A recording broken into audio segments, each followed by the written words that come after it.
Olá, eu sou Elizabeth Portugal, aluna de licenciatura em História da Uninter. E vamos a mais uma videoaula, falando sobre o calendário histórico do Brasil. O tema que eu trago hoje para vocês é a independência do Brasil. A independência do Brasil foi proclamada em 7 de setembro de 1822 pelo então príncipe regente Dom Pedro de Alcântara. Esta ocasião também é chamada de Grito da Independência, pois Dom Pedro teria dito em alto e bom som a frase independência ou morte, à guarda que o acompanhava. No dia 1º de dezembro do mesmo ano, Dom Pedro foi coroado imperador do Brasil, com o título de Dom Pedro I. Causas da independência. Foram várias as causas da independência do Brasil. Podemos destacar o desentendimento entre os deputados portugueses e brasileiros na Corte de Lisboa, a vontade da elite econômica brasileira em acabar com o monopólio comercial português e as ideias iluministas a respeito da liberdade dos povos. O processo de independência. O processo de independência também é distinto das demais colônias da América, porque aqui a família real portuguesa ficou instalada de 1808 a 1820, tornando a luta diferente dos demais territórios. Então, como diz aqui no próximo slide, a vinda da família real para o Brasil, vamos voltar um pouco no tempo, para ver como se deu, a vinda da família real. No início do século XIX, parte da Europa estava dominada pelas tropas do imperador, dos franceses, o Napoleão Bonaparte. Seu principal inimigo era a Inglaterra. Em 1806, o imperador decretou o bloqueio continental, que obrigava a todas as nações da Europa a fecharem seus portos ao comércio inglês. Com isso, Napoleão pretendia derrotar a Inglaterra pela via econômica. Nessa época, Portugal era governada pelo príncipe regente Dom João, que era pressionado por Napoleão para fechar os portos portugueses ao comércio inglês. Ao mesmo tempo, queria manter as relações comerciais com a Inglaterra, fornecedora dos produtos manufaturados, consumidos em Portugal, e também compradores de mercadorias portuguesas e brasileiras. Para resolver a situação, o embaixador inglês em Lisboa convenceu Dom João a transferir-se com a corte para o Brasil. Desse modo, os ingleses garantiam o acesso ao mercado brasileiro e a família real portuguesa evitava a deposição da dinastia de Bragança pelas forças napoleônicas.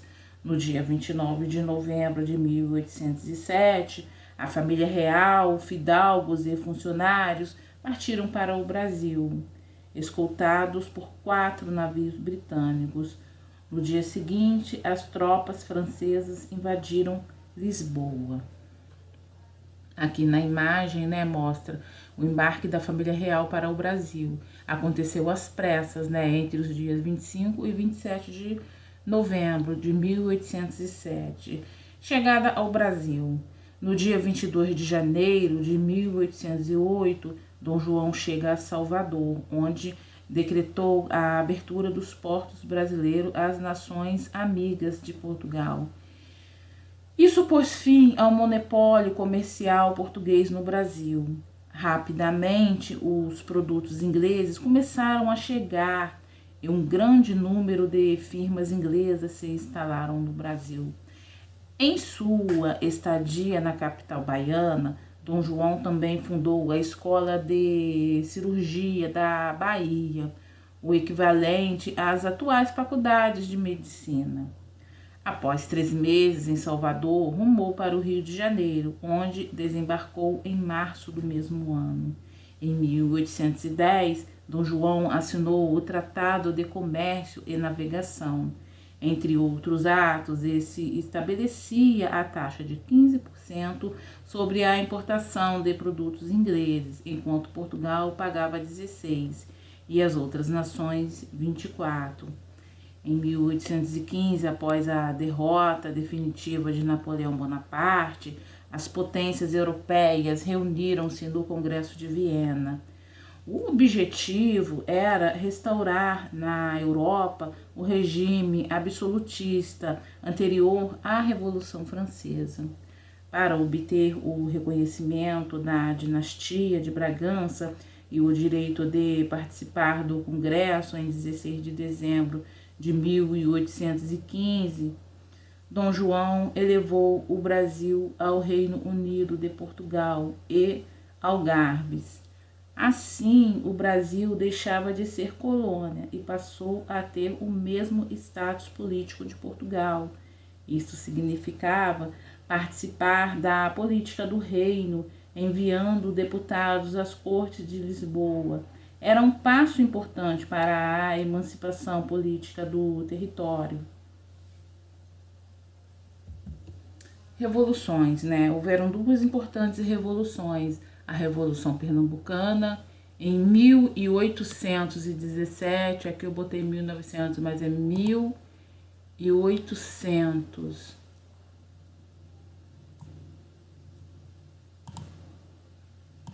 1817, perdão, tá? Isso que é isso aqui. E a Revolução do Porto, de 1820.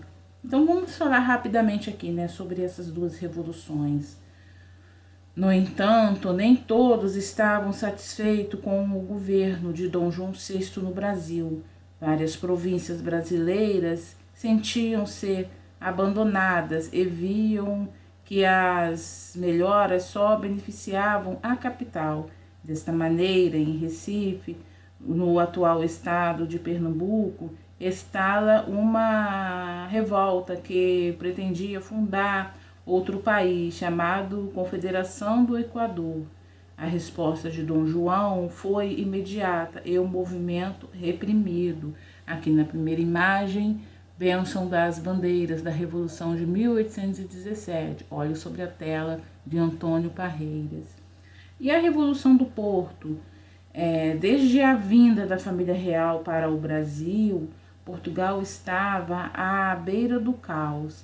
Além da grave crise econômica e do descontentamento popular, o sistema político era marcado pela tirania do comandante inglês que governava o país. Tudo isso levou os portugueses a aderirem ao movimento revolucionário que teve início na cidade do Porto em 24 de agosto de 1820.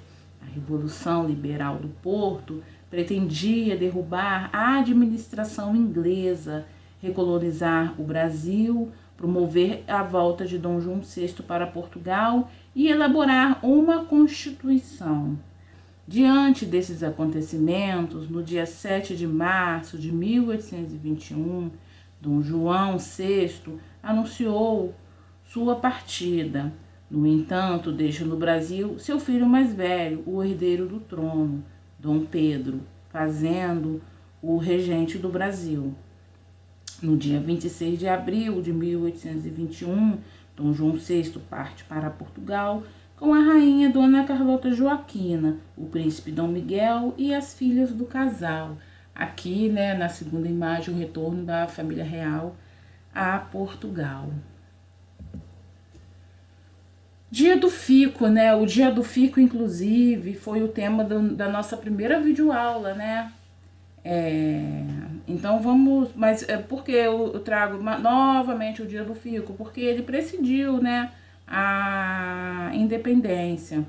O novo regente do Brasil, Dom Pedro, tinha 23 anos.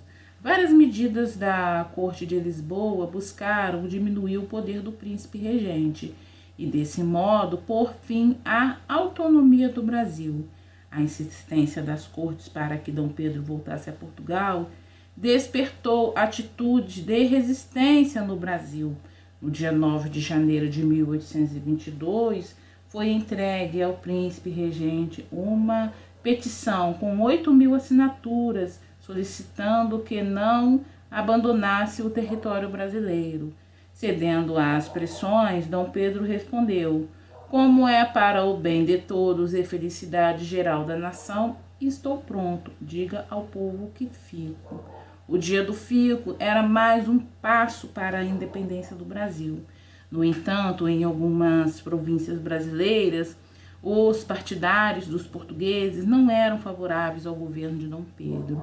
O general Alvilés, comandante do Rio de Janeiro e fiel às cortes de Lisboa, tentou obrigar o embarque do regente, mas foi frustrado pela mobilização dos brasileiros que ocupavam o campo de Santana. Os acontecimentos desencadeavam uma crise no governo e os ministros portugueses demitiram-se. O príncipe formou um novo ministério sob a liderança de José Bonifácio, até então vice-presidente da Junta Governativa de São Paulo. No mês de maio, o governo brasileiro estabelecia que as determinações vindas de Portugal só poderiam ser acatadas após a aprovação de Dom Pedro. Enquanto isso, na Bahia, desencadeava-se a luta entre tropas portuguesas e brasileiras. Por sua vez, as cortes em Portugal tomaram medidas como declararam ilegítima a Assembleia Constituinte reunida no Brasil. O governo do príncipe regente foi declarado ilegal. Este deveria regressar imediatamente a Portugal. Diante da atitude da metrópole, o movimento pela separação ganhava mais adeptos. Grito do Ipiranga, independência ou morte. Dom Pedro resolveu partir para a província de São Paulo, a fim de garantir o apoio dos líderes locais. A princesa Dona Leopoldina seria a regente durante a ausência do marido. Enfim, o Grito do Ipiranga. Na virada de 1821 para 1822, as cortes portuguesas exigiram o regresso imediato de Dom Pedro para Portugal, mas este, que era português de nascença, em 9 de janeiro recusou a ordem, declarando então o seu apoio aos brasileiros. Esse dia ficou conhecido como o Dia do Fico. O clima de amistosidade entre Portugal e Brasil prosseguiu durante todo o primeiro semestre de 1822. Em setembro, Dom Pedro I recebeu das cortes portuguesas um ultimato para voltar a Portugal, sob pena de um ataque das tropas portuguesas às defesas brasileiras. Pedro, que estava em São Paulo, recebeu essa notificação no dia 7 e, às margens do rio Ipiranga, declarou o país independente, conclamando as forças de resistência brasileira à luta contra os portugueses. O historiador Boris Fausto narra o episódio do Grito do Ipiranga.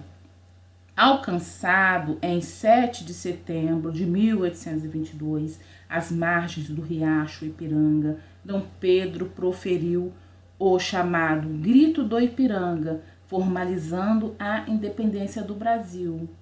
Em 1º de dezembro, com apenas 24 anos, o príncipe regente era coroado imperador, recebendo o título de Dom Pedro I. O Brasil se tornava independente com a manutenção da forma monárquica de governo, mas ainda o novo país teria no trono um rei português. Este último fato criava uma situação estranha, porque uma figura originária da metrópole assumia o comando do país.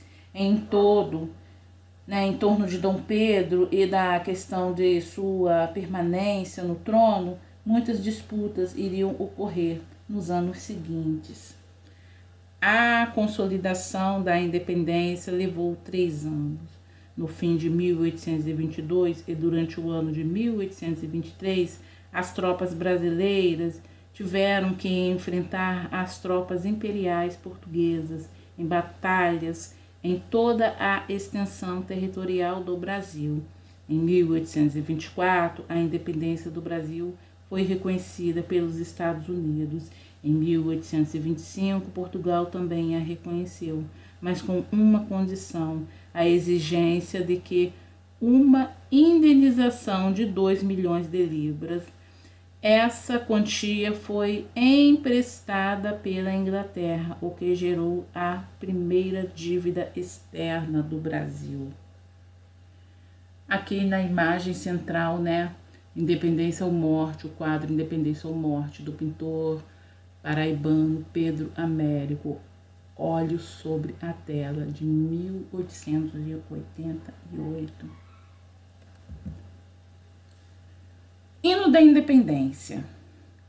De acordo com uma versão divulgada por Eugênio Egas, em 1909, a música teria sido composta pelo imperador na tarde do mesmo dia do Grito do Ipiranga, em 7 de setembro de 1822, quando já estava de volta a São Paulo, vindo de Santos, tendo sido partiturado às pressas pelo mestre de capela da Catedral de São Paulo, André da Silva Gomes, para execução na noite desse dia, na Casa da Ópera, ao pátio do Palácio do Governo, antigo Colégio dos Jesuítas, por cantores e uma pequena orquestra. A versão de Eugênio Egas, por outro lado, nunca foi referida nos jornais brasileiros de 1822 e nunca foi comprovada com documentação no período, tendo circulado somente a partir do início do século XX. Então vamos agora ouvir o hino da Independência.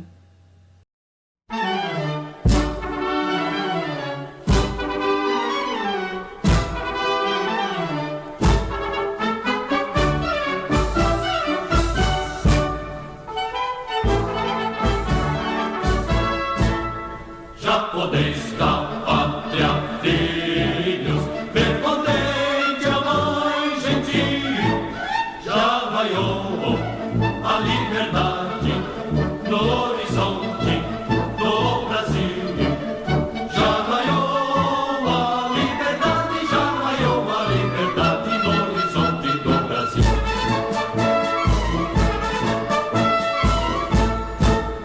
Brava gente brasileira, longe vá, temos serviço, ou ficar a pátria livre, ou morrer pelo Brasil, ou ficar a pátria livre, ou morrer pelo Brasil.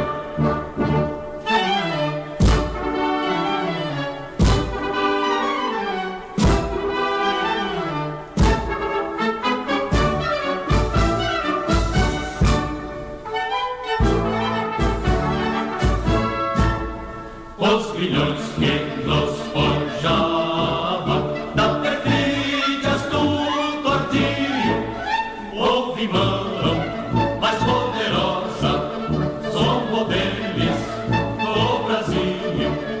Houve mão mais poderosa, houve mão mais poderosa, somos deles no Brasil.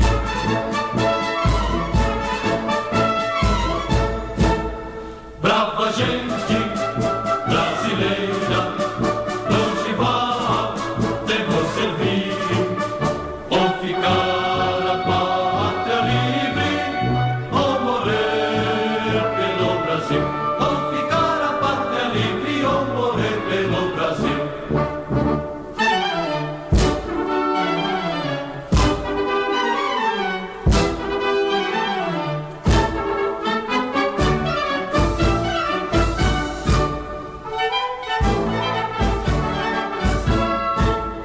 Não tem mais ímpias falanges que apresentam face hostil.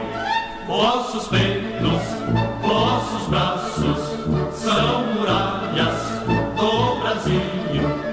Vossos peitos, vossos braços são muralhas do Brasil.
entre as nações, resplandece a do Brasil.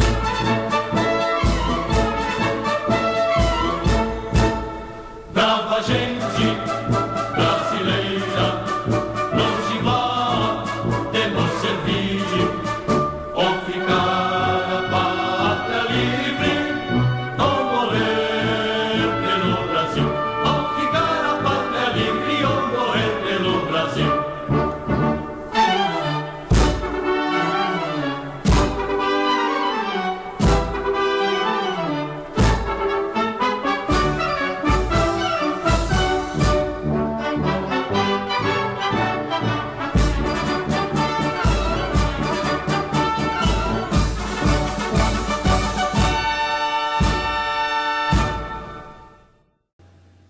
O Dia da Independência do Brasil é comemorado no dia 7 de setembro, por ser considerado o momento simbólico que Dom Pedro rompe as relações de subordinação com Portugal.